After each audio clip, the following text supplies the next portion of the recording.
Hello and welcome to the Manchester is Red podcast, brought to you by the Manchester Evening News, available on all your podcast platforms and also now on YouTube as well. Head over to the Manchester is Red podcast channel over there, subscribe to us, and you can watch these podcasts as videos, and there's also lots of extra content as well that we release throughout the week as well. I'm Rich Fay, and I can really sympathise with Erik ten Hag this week, because we have our own selection shortage, but that doesn't mean we've got a drop-off in quality by any means. I'm delighted to say I'm joined by only one guest, but what a guest he is, Mr. Samuel Luckhurst. How are you doing? That's quite the introduction. Thank you very much, Rich. Yeah, I'd like to think that we are the Casemiro Eriksson, but younger in soul, perhaps, if not in age. Well, certainly as far as I'm concerned, anyway. Maybe I think I'm worried the listeners might liken us to McFred instead. That's my dilemma. But it could be the return of McFred in the coming days. We will start at the weekend. Crystal Palace United played them. Again, they only played them recently as well. 2-1 win at Old Trafford. United have made a real habit of managing to grind out these sort of gritty wins throughout the campaign. A match that was marred by the red card incident. That's going to be discussed later in the podcast, really. But what did you make of the win? Do you think United were good value for the victory? They were very good for the first 30, 35 minutes. They eased off towards the end of the first half, and really it was shaping up to be one of those halves, even after they scored, that you thought, well, they're going to be disappointed if they don't go in at half-time 2-0 up. Credit to Ten Hag again. His game management was excellent. That very decisively early in the second half, Weghorst came off, Garnacho went on, Rashford went up front, and of course Rashford is front and centre to convert the cross from Luke Shaw, and it was a really, really well worked goal. I mean, it felt like it was a good goal at the time, and the more you see of the replays, the even better a goal it is. It was just so well worked, very good, proactive, purposeful play in the right area, and very slick, very quick.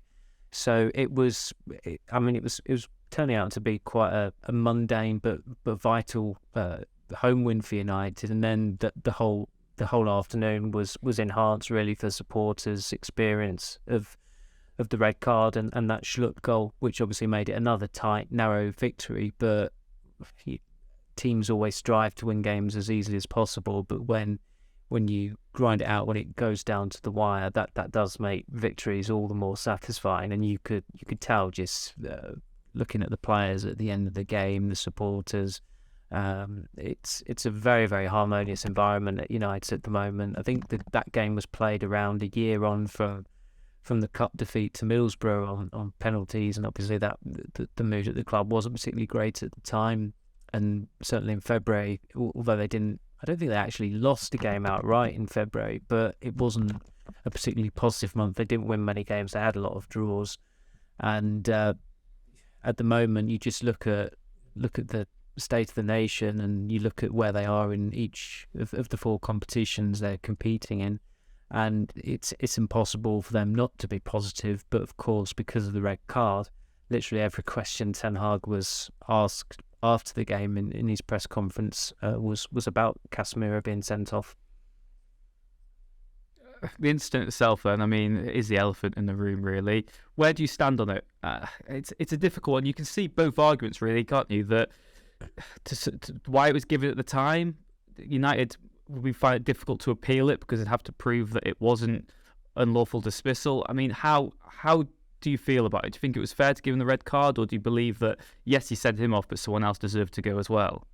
I can certainly understand why the referee sent him off from the evidence that was provided to him. It was so unclear again, and this is an issue with VAR that they've still not rectified. United fans, probably because they're used to decisions mainly going their way, historically going their way at Old Trafford. When the referee indicated that he was that he was doing a review, they thought that it was a Palace player who was going to be sent off, and of course he picks out Casemiro, and suddenly the mood changes. There wasn't great communication there, but the replay that we saw, which is what the referee saw, clearly they looked at the IU Fred incident and they moved on from that, and it was onto the Casemiro one. But what I thought at the time, and I've thought that a number of times about VAR reviews, when you slow it down, and people have said it before to the point that it has become a cliche, if you slow anything down, it looks a hell of a lot worse. And I think crucially with the Casemiro incident, it was also taken out of context in that it was ended early. It didn't show you it in its entirety.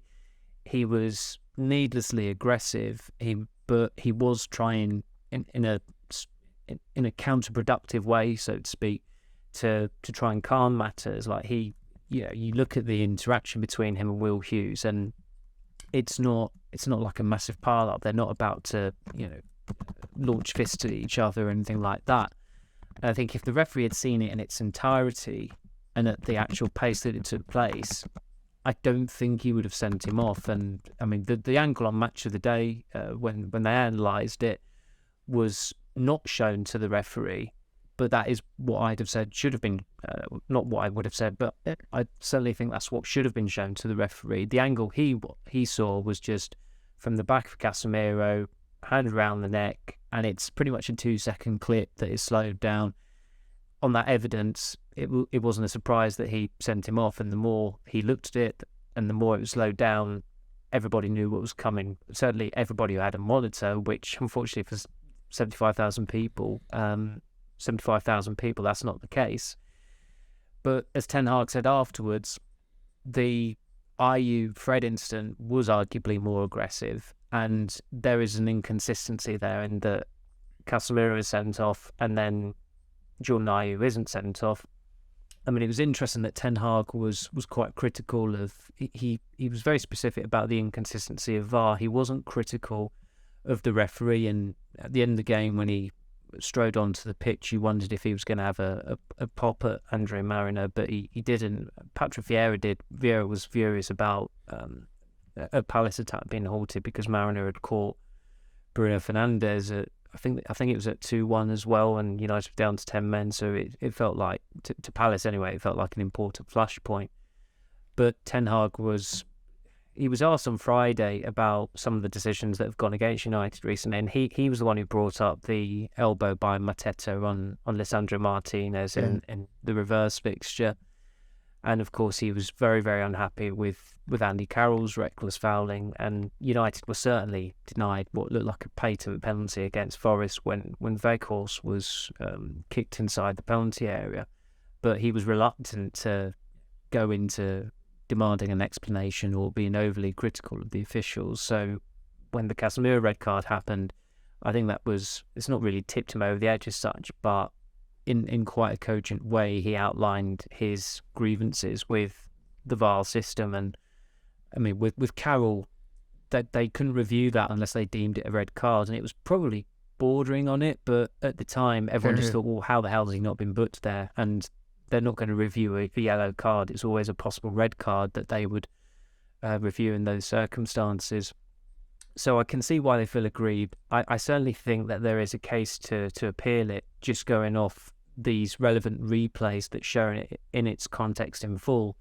But as Ten Hag said, Casemiro crossed a line, and if he's saying that, it possibly indicates that they won't bother appealing it. As of yesterday, there was no clarity from United on the matter. The question's been asked today. There's not been a definitive response supplied to us so far. Maybe by the time people are listening to this, we will know, they will know whether United have appealed it or not. But there's such a small window to do so because, of course, it's Leeds at home on Wednesday, and here we are speaking on the Monday. Yeah, we are speaking. We record this just before 2 p.m. on the Monday for context, and to give you a wider sort of look into the law of it, clubs can only launch an appeal if a player has been brandished with a straight red card. So obviously in this context that is allowed, meaning players who set off for 2 bookings can't be must serve their ban without dispute. That can't be overturned. And United must file an appeal to the FA under the category of a wrongful dismissal, which is then passed on to an independent regulatory commission at the FA, who will review the incident and decide whether it was correct for Mariner to send Casemiro off. That is if they appeal it. And of course, as Samuel said, that appeal has to be within 2 days of the match as well. So that would have to be filed today on Monday. And as Samuel said, at this very moment in time, just before 2 p.m, there is no indication of that. And of course, the other caveat to all that is that an appeal can be rejected and extended as well. So, it could be given an extra lengthy ban, but it seems like that wouldn't happen in this case. But there's a lot to get into on that. I suppose the point question going forward, before we get onto Leeds purposely, is how United sort of reacted to the red card, Samuel. I mean, after the game, David De Gea spoke passionately. He praised the teammates for riding the storm and to seeing out what was at the end a bit of a gritty win. Like I said, it could have been more comfortable earlier on in the game. But what did you make of United's mentality after the goal and the changes that Ten Hag made?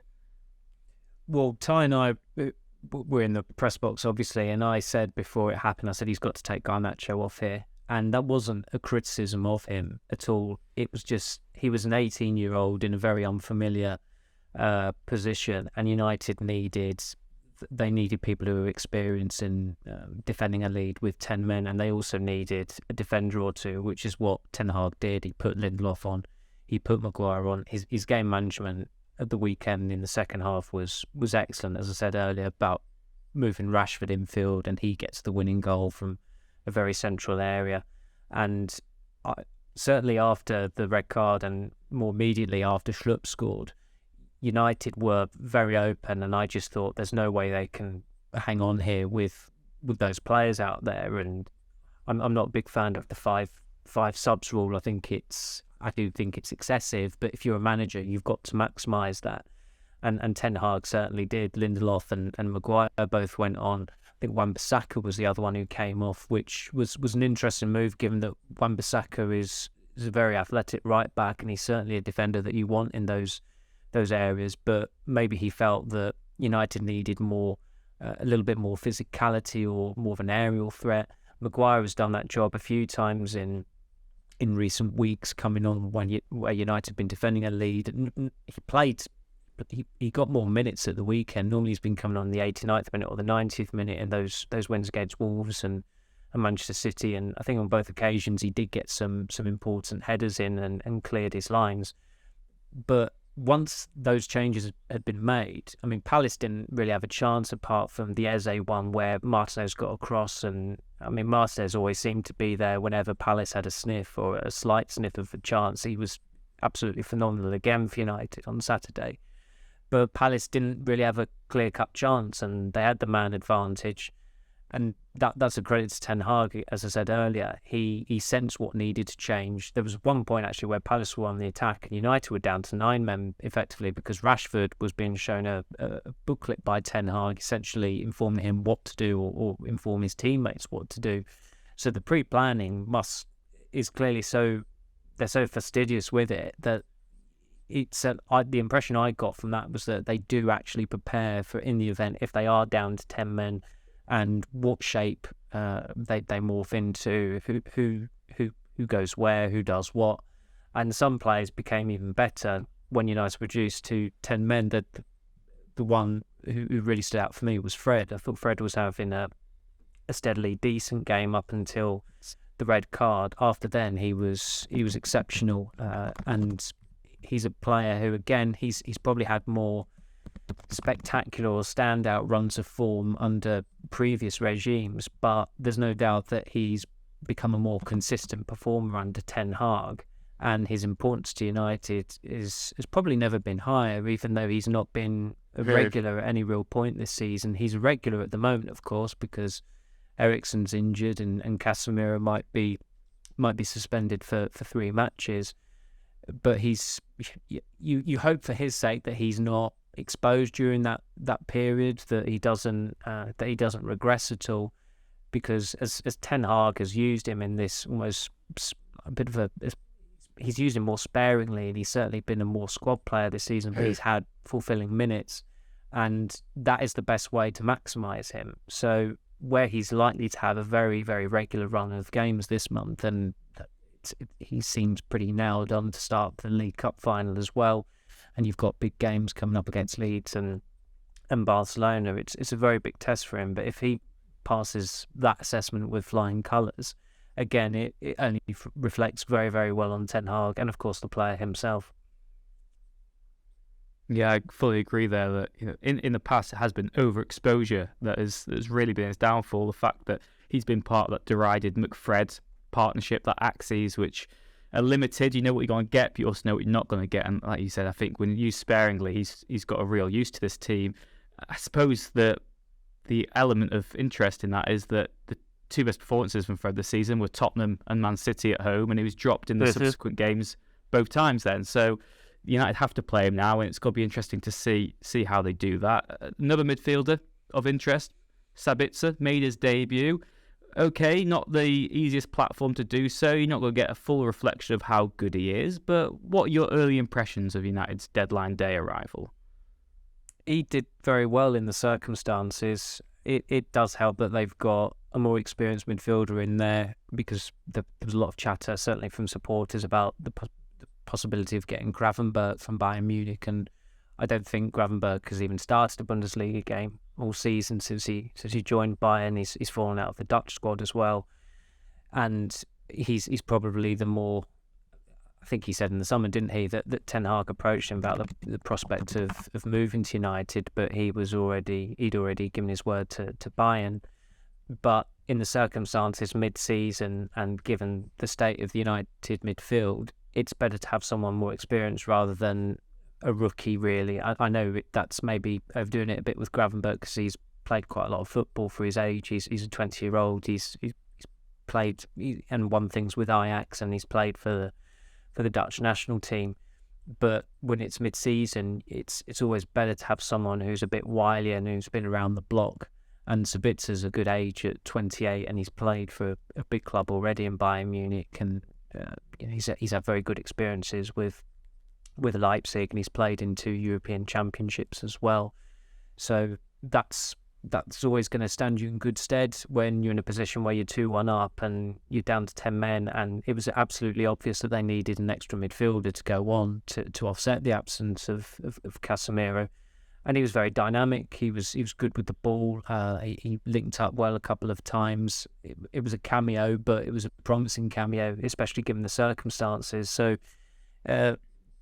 provided Casemiro does serve out the suspension, Sabitzer has got. You'd think he's certain of starting these next 3 games. McTominay's out for a case of weeks, Ten Hag said on Tuesday last week. So he's probably got an outside chance of making the Leicester game, maybe getting his way back into the team this week. But it's, you lay down the gauntlet to Sabitzer now, go up against Leeds United, who've got a couple of aggressive midfielders in their ranks, and I know they're not having a particularly good season at all under Jesse Marsch, and they had another defeat against Forest at the weekend. But when they're coming up against Man United, you would imagine that those players will be even more up for it, because they will be well versed in just how despised United are by anyone remotely connected with Leeds. Seeing the scenes outside the City ground on Sunday, and how Leeds fans reacted just to losing to Nottingham Forest, you can only imagine how they will feel if they lose to United twice in a week. And of course, you could see for Sabitzer against his former Leipzig teammate Tyler Adams as well. It's going to be an interesting dynamic there. What do you make of the makeup there? I mean, it seems to me that you're hinting that you want to see Fred and Sabitzer play as the axis now, with Fernandes in front.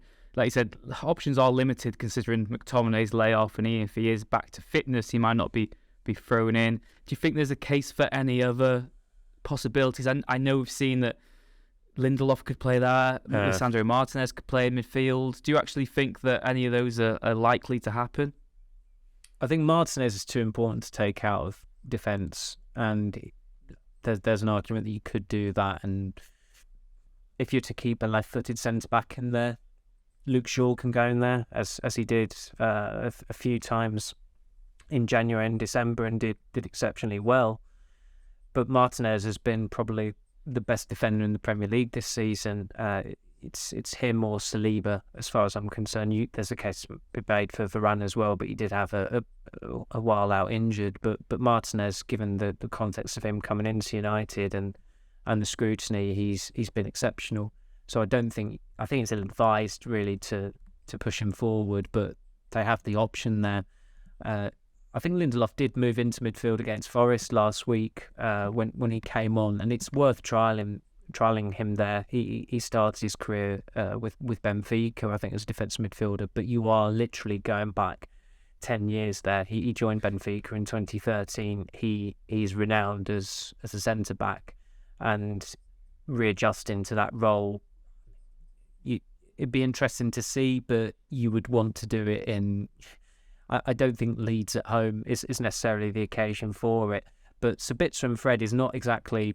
I mean, we can't know for certain until they do start a game together, but Sabitzer is quite an attack-minded midfielder. Fred has played probably his best football or best run of form for United as an advanced midfielder. So someone has to change their role there. Sabitzer has played in more of a central midfield role for Bayern Munich from what I can see.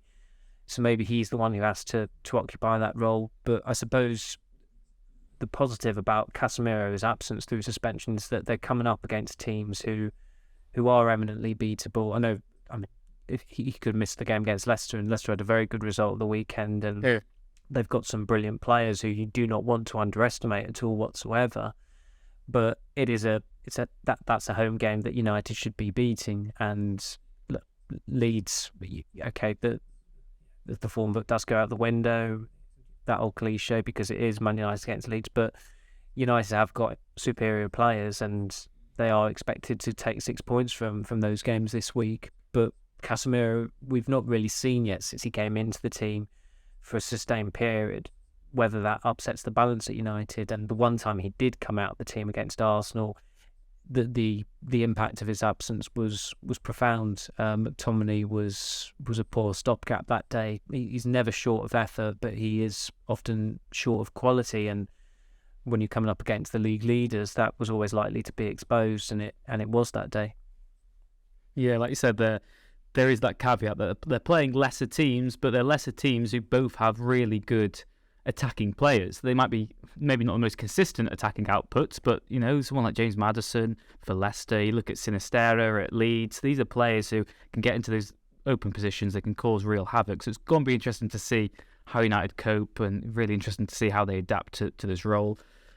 Pushing on then, before we get onto our Leeds preview, Samuel, you've done the story today, looking at United's sort of summer business, and we understand that United will have to sell players if they're going to be able to spend big in the summer. We know signing a striker is the priority for United. In order to do so, they not only need to get into Champions League, get the riches of that back, but they need to start offloading some of the players who just aren't good enough to take them to the next level. We spoke about one of them on last week's podcast. There's probably a group of 5 or 6 of players that you would say United should cash in on, and you've written a story today saying United are open to selling Anthony Martial. He's missed 20 games already this season. Erik ten Hag says United play their best football with him, but they just don't play that enough. They don't, and there's an element of probably trying to protect the player's resale value there as well. On his day, he is a good player, but when does that happen? I think in the last couple of years, you could count the amount of times or the number of times on one hand, and he's not completed 90 minutes this season. When he did have a consistent run of games, his form was pretty inconsistent, and it's not really changed all season really. They decided quite early on that they were going to have to be in for a new striker in the summer, and whenever a new striker comes in, Martial capitulates. Ibrahimovic came in, took his number 9. Martial reacted in quite a passive-aggressive way, changing his imagery on his social media accounts that showed he had the 9 on the back of his shirt. Sanchez came in, Martial wanted out. Cavani came in to keep Martial on his toes. He trampled all over Martial's toes, and Ronaldo Martial was never going to put up much of a fight against him, and he had his worst scoring run ever for United with Ronaldo at the club. He only scored once for them against Everton last season. So there's United should not be inclined to indulge or pander to Martial anymore. Other than Pogba, who's probably the other one who really benefited from the player power era, if you like. The manner of his contract in January 2019, I always felt really set a dangerous precedent in that United announced that they'd extended his contract by a year the day after Mourinho's final game, and within hours, Martial's agent was yet speaking to a French TV or a French outlet saying he was pessimistic of a renewal. Mourinho gets sacked the next day, and then something like 30 odd days later, Martial signed a new 5.5-year contract, or sorry, a 4.5-year. No, it was a 5.5-year contract to 2024 with the +1 option. So that I always felt that set a really poor example by United going forward, that players could ride roughshod over them. Now, players can't ride roughshod over them anymore. Ten Hag has seen off Ronaldo, so anybody else is absolutely small fry. And it is in their interest to get a player off the books who occupies a position they want to strengthen in the summer. If they do bring in Victor Osimhen or Harry Kane, where's Martial going to play? He's going to be a backup player. He'll have 1 year left on his contract with the +1 option. That the summer is the prime time to sell him. United are only doing anything that any right-minded United fan would advise them to do. Any football executive would advise them to do on the administration side. It is not a difficult decision. He scored 6 goals this season. As you said, he's missed 20 of United's 34 games. And in the previous 2 seasons, he scored, I think, 8 goals for United. So that's what, 14 goals in 2.5 seasons, nearly 3 seasons. Yeah. You can't continue to go on with this narrative that, he might come good or he's a player for the future, because he isn't. He's a 27-year-old, and his best season for United was his first season when he started as a teenager. So they have to cash in at the soonest possible time, and that's obviously the summer. He's not the only player that they've deemed sellable. Harry Maguire is one of them. Alex Telles, I believe, is another one. Names that don't come as a surprise whatsoever. Martial is the only one that, when I was first told his name, I was slightly surprised. But then, as soon as you actually factor in all the context, all the issues around him as well, with his fitness and with his form as well, it's a very obvious decision to make. And he's also shown in the handful of games that he's had this season that when he is on it, he can still be a very good player, and he should be an asset to whichever club he joins. But United can't be scared of this. Going back to 2018, they didn't want to sell him because they were fearful that he would go to a club and he would be brilliant. They can't be frightened of that anymore. And if he is brilliant elsewhere, so be it. United are in a stronger position now, and he wouldn't be the first player to leave United and go and have a good career elsewhere. No, in entering his 8th year now at United as well, like you said, they've still got their money's worth really for the £50 million investment as the chant goes. On the amortisation, you've also got definitely. to remember. Yeah, and you've got to remember as well that it's over 2 years now since he played 90 minutes in the Premier League. No other team would indulge him for this long. They would just get rid of him. So if United want to push on and make these ruthless decisions, then they've got to continue it with Martial. I suppose then, Samuel, Leeds this midweek. I've spoke before we get into the preview of it. Where does that rank for you in United rivalries? We've been lucky enough to do sort of home and away since they've been back in the Premier League, and from my point of view, it is a lot nastier than City and Liverpool. There's a real, obviously there's Yorkshire, Lancashire, there's a real hatred between the two clubs, which often makes for pretty compelling matches.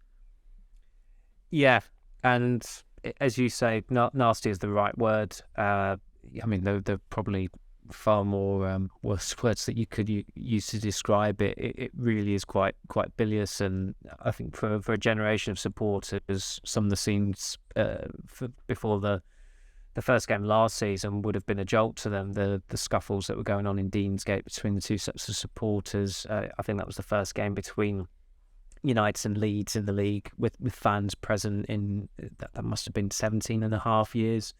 So that's always going to fuel it. But I can't possibly forget when we went to Elland Road, you very bravely wore a red Wrexham hat, and I immediately worried for your safety. You were at the end of the row on our table in the press box, and I think the only chap who recognised your hat, fortunately for you, was a Leeds fan who happened to be from Wales, and you had quite an amicable conversation with him about Wrexham and how they were getting on. So at least that passed off without incident. But I remember the Leeds officials last season saying how delighted they were that he was absolutely chucking it down. I think Ian Herbert from the Daily Mail was stationed outside Ellen Road the whole afternoon just in case there was any trouble. But the best deterrent for avoiding trouble or preventing trouble is the weather, and it poured down all day. So fortunately, the game seemed to pass off without incident.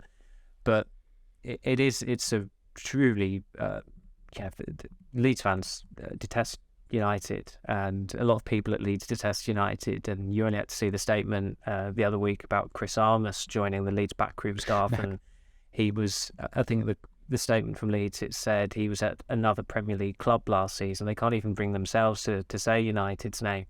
And I remember when it was that the tour in 2019 that we went on, and I interviewed Pablo Hernandez in Perth, and he was told that one time he wore red trainers to Ellen Road, and he was told, "Oh, you can't wear them because the colour red is even abhorred by Leeds fans." So there'll be some good pieces out there for people to brush up on their history and just gauge how toxic a rivalry it is. It's obviously not been helped by the odd infamous transfer between the clubs, mainly in the direction from Leeds to Manchester, and not Dan James. The impact.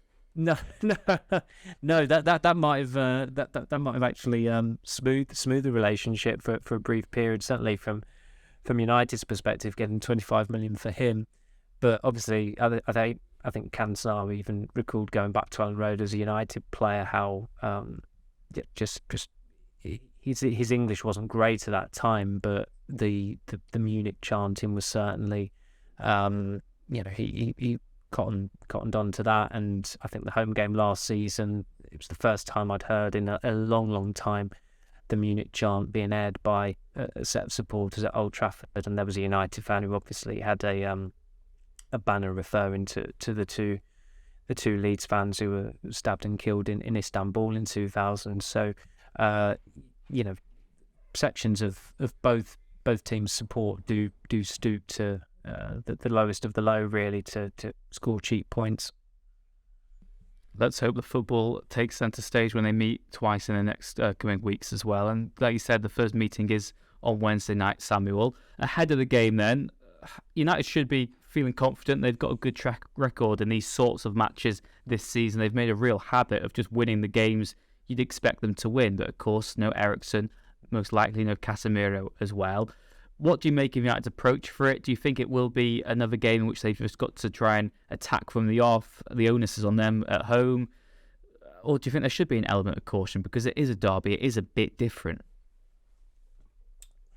Well, they got off to a brilliant start against Palace with the penalty award and Fernandes converting that in the 7th minute, I think, and they were very front-footed with their approach, and I think they had in the back of their minds the way they were, just how casual they were against Palace at Selhurst in the second half, where they didn't force the issue, they didn't get that elusive second goal, and it cost them. On Saturday they did get the second goal, and that was the difference between the teams.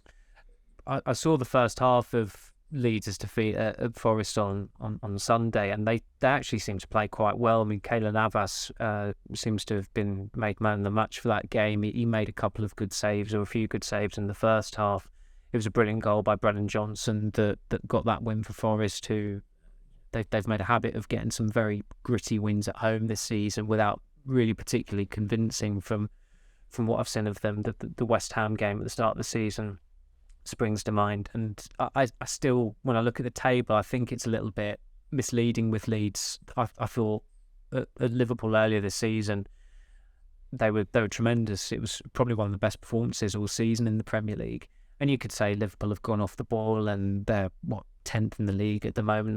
They're not themselves this season, but when you go to Anfield and you win 2-1 as Leeds United, whatever the era, that's a brilliant win. That's a brilliant performance, and they were exceptional that day. They really did deserve it. So they have got the capabilities to cause a shock going off that result. And as I said, when I look at their position in the league, I'm still not convinced that that's a reliable gauge of where they are. I know that they're still too porous a team, which was their undoing under Bielsa. They were only ever going one way with him last season.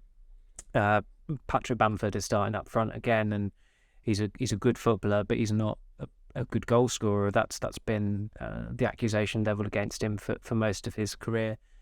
But they've got some mercurial players who, on a certain night, they can be that unpredictable that they'll come up trumps and they'll get the winning goal. And Melia, who I thought was a dreadful goalkeeper last season and probably in his first season in the Premier League, seems to have improved this season.